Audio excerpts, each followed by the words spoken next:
Яковлевич Маршак, мальчик из села Поповки.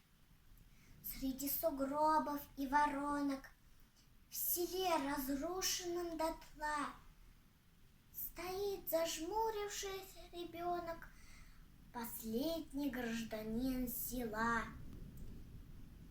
Испуганный котенок белый, обломок печки и трубы. И это все, что уцелело от прежней жизни и избы. Стоит белоголовый Петя и плачет, как старик, без слез. 3 года прожил он на свете, а что узнал и перенес. При нем избу его спалили, угнали маму со двора, и в наспех вырытой могиле лежит убитая сестра.